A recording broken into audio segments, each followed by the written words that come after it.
network, Biz Bites. I'm so happy that you are here.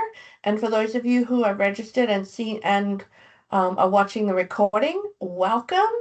You will not waste your time today. Biz Bites are quick to learn, quick to know, and quick to implement pieces of business information that simply you need to know.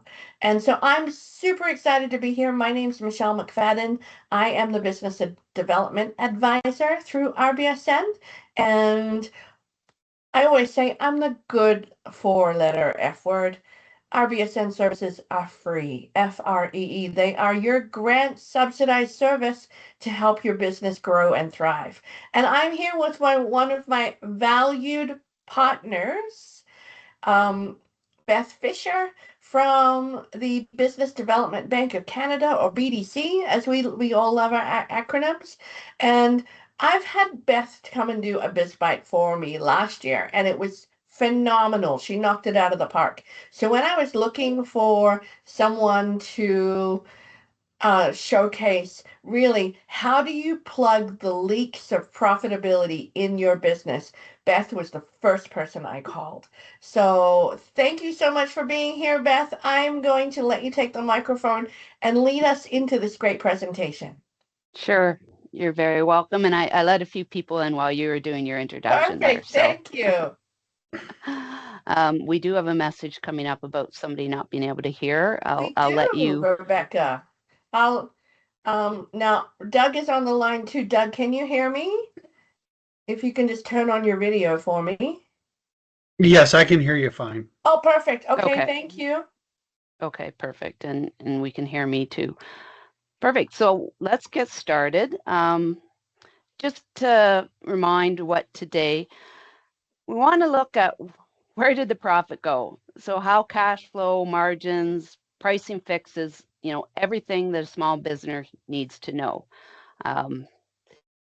Oops, sorry. Let me just go back. Did the screen change? I see the agenda. Yeah, okay. Perfect. I see what's happened. My screen changed. Sorry about that, folks. A little technical difficulties. Us bean counters can't run a PowerPoint. A little bit about myself and BDC. I've been with BDC for probably, I think it's coming up to 4 years right now. I kind of forget. It's like having birthdays. You just, what one is it? You can't remember. I am a CPA, CMA. What that means really for me is that I started out as a management accountant. Way back when there was the people that did your taxes, your audits, then there was the people that got certified for operations and management accounting. So that is me. I'm not expert in taxes or audit, but what I am an expert in is more making sure that you got valuable financial data, timely and accurate, to make decisions on your business. And what I'm going to go through today is going to support that and give you a few tips. I am also a growth coach, and the other differentiator for me is that I have been an entrepreneur, and actually I'm based out of Vancouver, but my business was up in the patch in Edson Hinton area was our area, and so I did have a services company with my brother. So I understand a lot of the challenges that entrepreneurs have, and it's getting crazier every day with our economy and what's going on out there. So right now is the best time to really be looking at your business and reviewing those numbers. So let's get started. The importance of cash. This is a little saying. I've become a little bit famous for it at the BDC. Revenue is vanity, profit is sanity, but cash is reality. And I did change this a little bit. The person, Alan Meltz, who developed this, said cash is king, but it's really is reality. Like this cash drives your business, okay? We're profitable, so why is cash always tight? Whoever's on this call and the people listening, this is the number one question I think I get from clients at the BDC is, I don't know where the cash, we're in our line of credit, but we're making money. Like, what's going on? Let's look at that. Why do you run out of cash?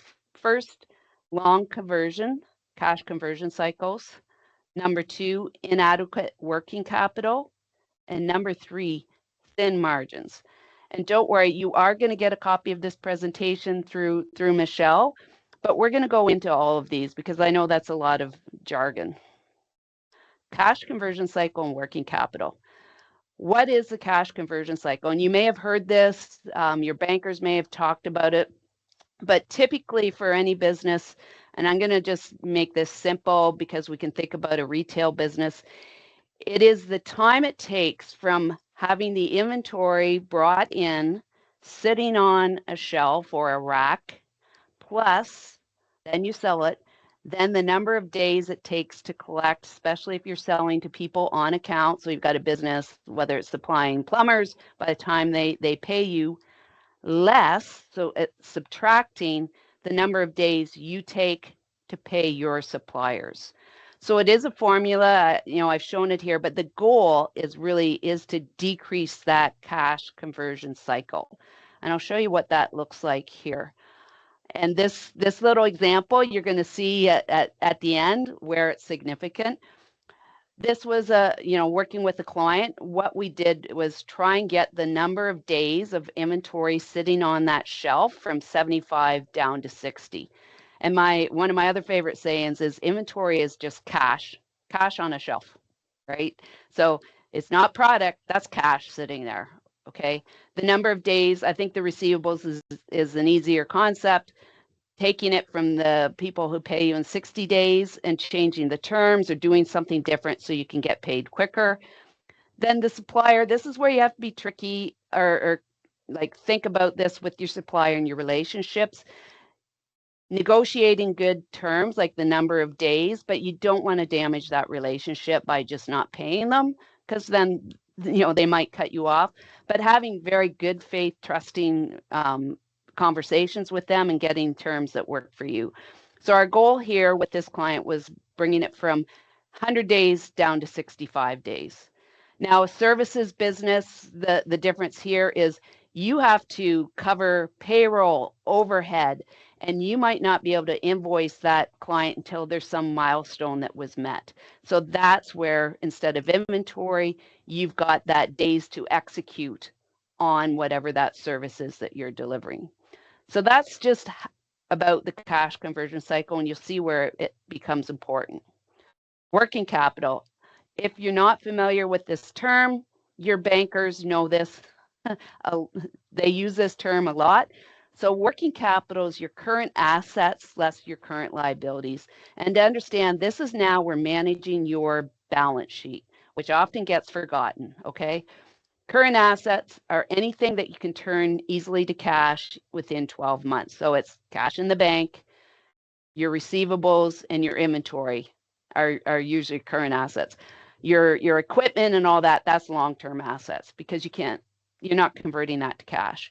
Your current liabilities, these are your accounts payable. So what you owe your suppliers, if you have payroll, taxes, and the one most people forget, technically on your balance sheet, if you've got like a term loan or you've got a capital lease for equipment, 12 months of that payment, so your monthly payments, 12 months of that is actually deemed a current liability because it's due within 12 months. So obviously we want positive working capital. So higher amount of current assets than your current liabilities. So when we think about this profit, it's whether your business is making money overall. Working capital is, do you have enough cash in the bank, or it could be the line of credit to keep the lights on? So the two don't always line up. Yes, you can look like you're profitable, but if you've got a lot of loan payments, things that aren't on your profit and loss statement, then that's where we often run into troubles. We just haven't, we're not getting paid in time, or we just had a big order of inventory in, or something like that, where the cash that required is more than actually the profits that you're bringing in. Okay, so you can be profitable on paper, but when the bill comes due, You got to get payroll or pay that supplier. That's more often than not what we're actually looking at. So the other thoughts, if you're a growing business, as you grow, you usually need more working capital. And this is where that 100 days to 65 days that I talked about with a client, bringing that down. This is a really easy calculation, like the formulas here. So you take your cash conversion days, and honestly, at the end of this, all of the formulas of how to calculate this is at the end of the presentation, okay? So say whatever your annual sales are, divide that by 365. Like, just so if you have average daily sales of $10,000, your cash conversion cycle is 100 days. The working capital you need is $1 million. So that's the inventory sitting on the shelf, the receivables trying to collect less, the amount of time, what you have to pay the vendor. So you need kind of $1 million to support that amount of sales. If you were to shorten that to 65 days, you only need $650,000 working capital. And why is this important? If you're going out to your operating bank and looking for a line of credit, if you can basically estimate this, and as you grow, then you know how much your line of credit, because I don't know how many times we come in, we're at our line of credit, we need a higher line of credit and we don't do lines of credit at BDC, we do working capital loans. There's a bit of a difference. So if you're talking to your banker, really understanding how much that line of credit needs. And as you grow and your sales go up, the amount of working capital that you need also goes up. And we're going to talk about that a little bit more. Profit and gross margin. This is often really forgotten. So what is gross profit, gross margin? Well, this is just your revenue less the cost of the goods. So cost of your widget, the cost of your people that are delivering a service, whatever that is, that's your gross profit. And then to do the percentage, so your gross margin is really just that gross profit divided by your revenue. It's a great place. You really need to understand this, because your pricing and how you're pricing out your product or your service, if you've got a goal of a certain percentage gross profit or gross margin or what the industry does, that's really important to know how to price out your product. And why does that matter for generating more cash? Well, I'm going to do an example. So revenue growth. So you're growing your sales, and I'm saying you're taking on more clients, you're selling more widgets. That means you probably need a higher amount of inventory sitting on that shelf so that you can deliver, and your receivables is going to go up because you've got more accounts. So you've got more customers and you're waiting on payment. Now, if you just improved your margin, that creates cash immediately. So the same amount of sales, so you're selling the same amount of widgets, but you're selling it at a little bit higher margin. So your selling price, or you decrease the cost of that widget, goes down a little bit.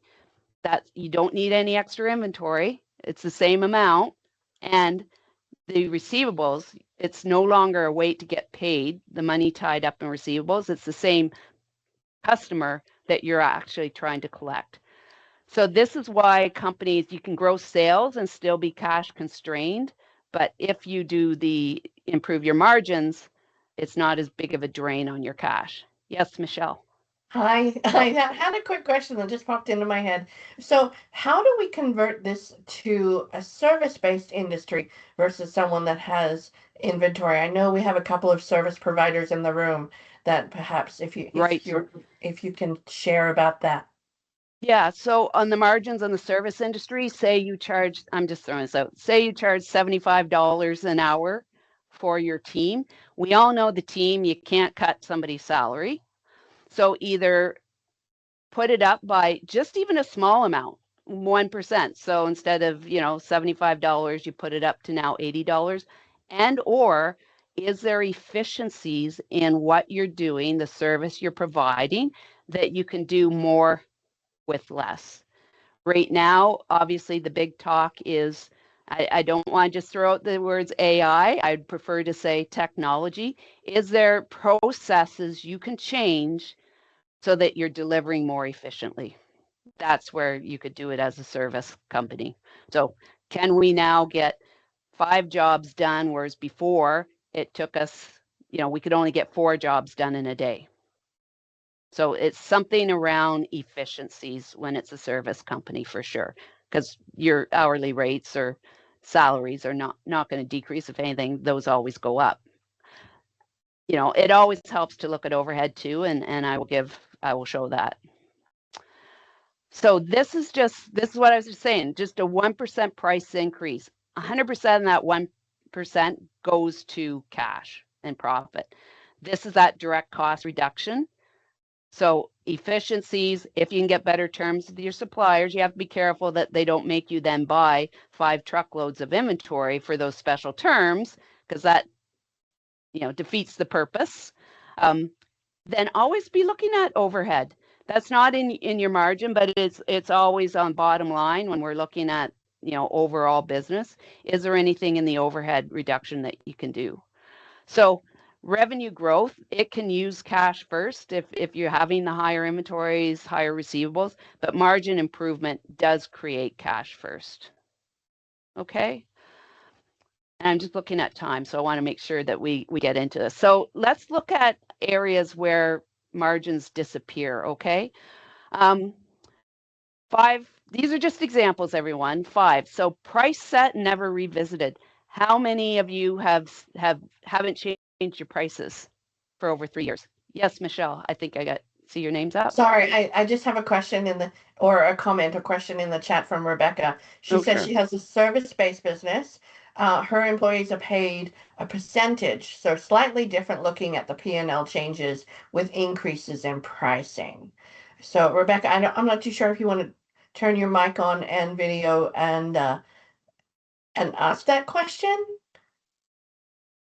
Do you want us to go through and we can do some questions at the end? Would that be? Yeah, let's do question Q&A at the end. So Rebecca, stay tuned for that question. Yeah, stay tuned and make sure. Yeah, we'll get. Why don't we do that? So I'll just go through some of these slides. It's a little bit more of just, and because you're going to get a copy. So price set, never revisited. Your costs are going up over 3 years, but you haven't changed your prices. Okay, something to think about there. I like this one, vendor subscription auto renew. How many people like, oh, darn, we were going to cancel that? Or you don't realize, obviously, that whatever software, different things that you have subscriptions for go up and you didn't even realize it. All of a sudden, you see it directly coming out of your bank account. Customer retention. This as well, it costs 5 to 7 times more to acquire a new customer than getting more business from your current customers. So that's another one to really look at. High maintenance customers or low margin. My one for this is if you're doing food or anything, getting into those bigger grocery stores. They take longer to pay. So that receivables, and they usually grind you on your pricing more than, so having that mix.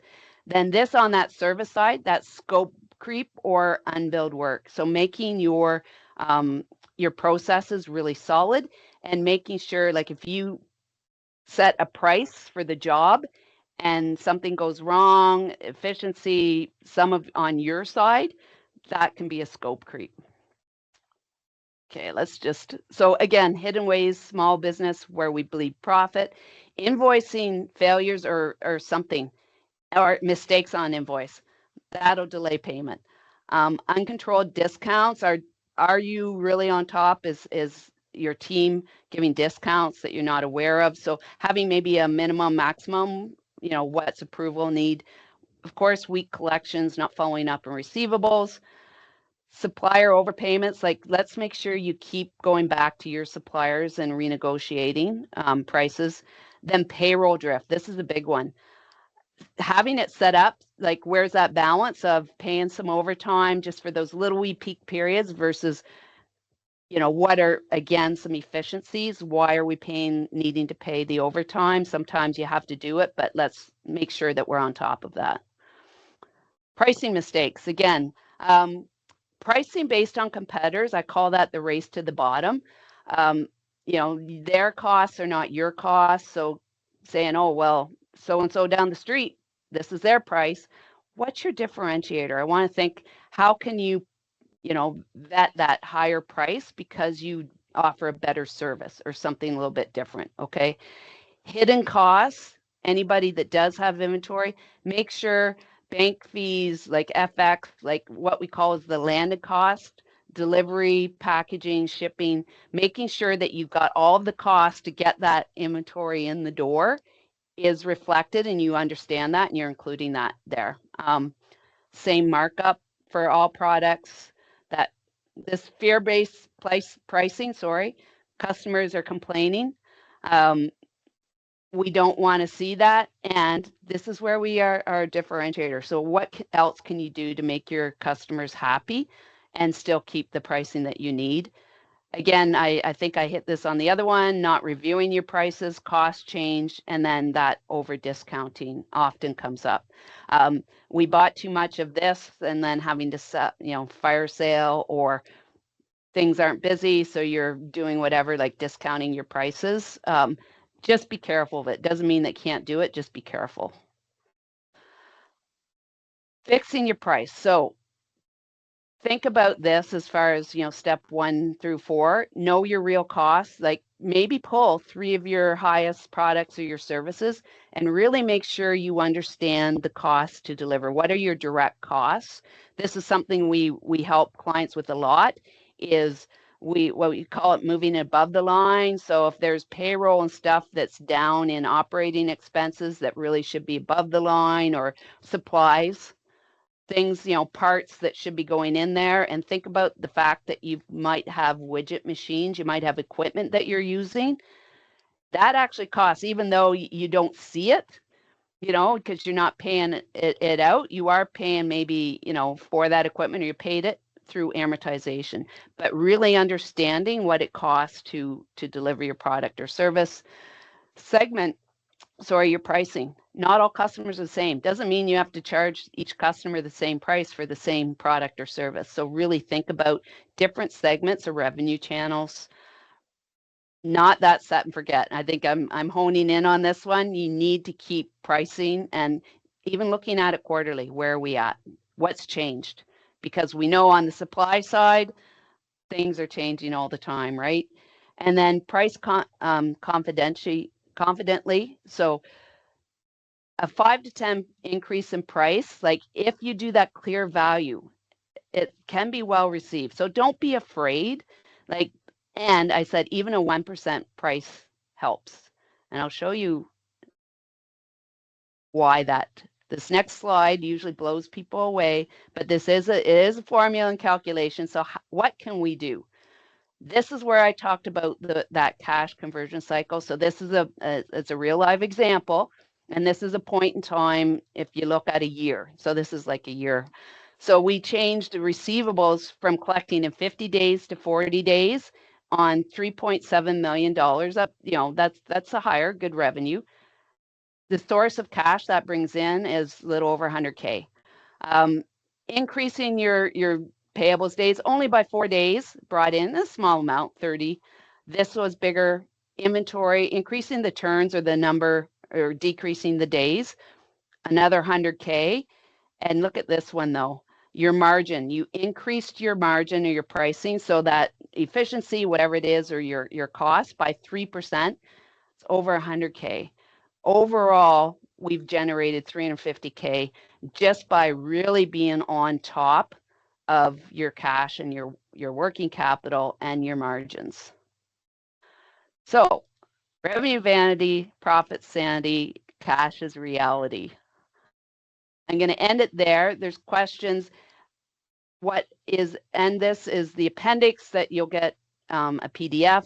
There's all the formulas. There's on BDCs on our website. There is so many free resources around all of this.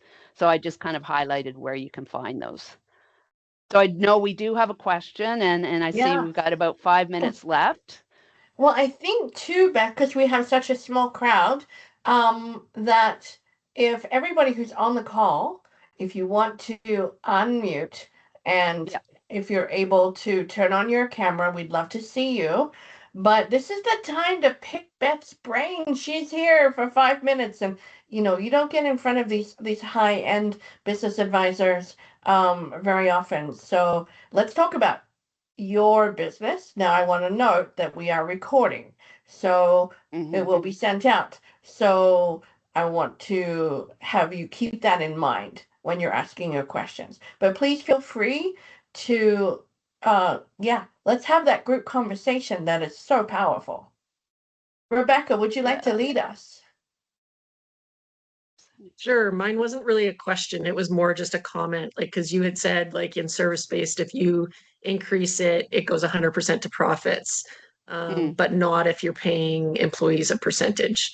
So, because if I increase by $1, they get their percentage of that dollar as well, Yeah. right? So, Yeah, so is it's it not always exactly, but it still is pretty good. And as far as like some of this mistakes you were talking about, like we increase our prices every July 1st typically. good? Slight, just that little bit of an increase, because then we used to do it kind of almost randomly. It'd be like, oh, maybe we should look at increasing our prices now and stuff, right? But then we started we kind of decided like, let's just do it yearly. And so every July 1st, we make a slight little increase, and then it's not as much of a jump. It's not like a $10 jump, at one time. It's a couple dollars. And so people don't question it as much, we find, doing those regular increases versus big jumps every few years kind of thing. So yeah. Yeah, Worked well for and I us think on the so far. percentage, so is it a commission base? Is that the Essentially, yeah, percentage? it's Kind of essentially, essentially? yeah. It's a sports medicine clinic, so it's therapists. Oh. So yeah. Oh, I'm sorry, I'm a frequent user. Fortunately and unfortunately, I'm a frequent user of services. Yeah, for that, it's, and can you see 5 more people in the day? I think for you, yeah, I agree that is, but is there anything else? So maybe looking at, your overheads overall, but it's more around efficiency. So as that percentage increase, or you look at that agreement, and is it, percentage based on X, or can you renegotiate? I don't know, but just think out of the box on that. Yeah, probably I don't get give paid. increases. Yeah, I don't okay. give percentage increases because they get a raise when we change our prices. So Right. Yeah. yeah. So, So and unfortunately, yeah. it might be a little bit more for you around operating the clinic differently. Like, I don't know whether you use the Jane app that almost every clinic, right? So little things like that. Where can we use maybe more technology in that? You're already using that app. I know that really changed, I think, a lot of admin work and need, right? So that, but just think out of the box, but really understand, your direct costs of that delivery, like your physios, your massage people, and what can you maybe do differently? Yeah. No, and we're at this point in a pretty good spot, but yeah, for us to get the operating expense percentage down, it's a matter of getting more therapists, which is tough in a small town. So and I can see that that's the issue we have is for you, you've got 5 rooms. How can we get those rooms at full capacity? Longer. Yeah. Just need the staff. So yeah, but it's always hard to find staff to come to a small town. So it's that second shift, and just making sure the utilization rate of your rooms is a good metric for you. Yes. A similar conversion to a restaurant flipping tables. Yep. Same kind of thing. I know one thing that I like to do for my own company, and I do this twice a year, is I do a deep dive audit on my expenses. Go through all the MasterCards and all the subscriptions, and I actually found that I don't know, somehow I was paying 3 times for the same thing because I'd signed up on it under like 2 different other emails, and then I forgot about it, and all of those things, and just doing a deep dive to fine tuning, like where are your expenses, especially those subscriptions, and the ones that I get caught on are quite often the ones that give you the introductory offer, and then you get a trial, and then you forget to cancel because you weren't really using it, and bam, you get the bill. Well, even one of the worst offenders and probably the number one software that we use out there is QuickBooks Online. I have one personally, and so my partner, he uses QuickBooks in his business, and all of a sudden, because I want easy, just put it on my credit card or take it out of my bank account because I can't remember to pay. I'm not going to pay bills. And all of a sudden the price went up, and I'm like, where was my agreement? So really in that fine print that, hey, again, the price, they're doing their job. They're keeping their margins up, but it's Absolutely. affecting us, right? So little hidden things. Well, I know that Doug is here, and Doug, I don't know if you can hear me, but I'm wondering if you have any questions or comments. Again, another long-established business owner, who's quite on top of his numbers, I'm sure. But Doug, are you there? Yep, I'm here. Awesome. Do you have any questions, comments? You want to join in the conversation? Right at the moment, no. I was just actually, it was a very good presentation, and I liked the calculation for the turnover in that. We do it bit by bit. I took some managerial courses back in the 90s, and that was a big part then. And just watching that part of it, but to see it actually in a little more concise formula, then it's a little easier to follow that tracking. Yeah. And this is, Doug, when we go in and we're doing a financial management mandate with the client, first thing we do is we do an assessment of your financial health. We will calculate all of those metrics plus more. And we call it like your financial health, looking at the balance sheet and your profit and loss, because that's where most of our clients don't look at their balance sheet. It gets sent in their external statements, but managing that balance sheet is really important, and understanding that, then the story it's telling you is one of the things we really coach our clients on. I love that. And if you missed Beth's presentation on managing financial statements in the balance sheet, Rebecca, I see you, that it is in our BizBite library. So right, yes. I'll send out the link to the library. We have like 16 amazing presentations there. And if you go back to last year's best presentations on what to do with your financial statements, what do they mean? What are they telling you about the financial health of your business? It's back there, and you can rewatch it at no charge. Yeah, it's very cool. Rebecca. Beth, you just mentioned the financial health audit or whatever that you guys do. Is that just for people that have got loans and things through you, or can other businesses, like, could I, get a hold of you guys and ask for something like that? Just, I feel good with my financial stuff right now, but to have somebody dive into it and analyze it a little bit more would be awesome to make sure that I'm doing everything. So yeah. You do not have to have a loan. So we at BDC, we are financing what everybody knows us for, loans. We have our advisory team, which is my team, and then we've got growth capital and equity and all of that type of stuff.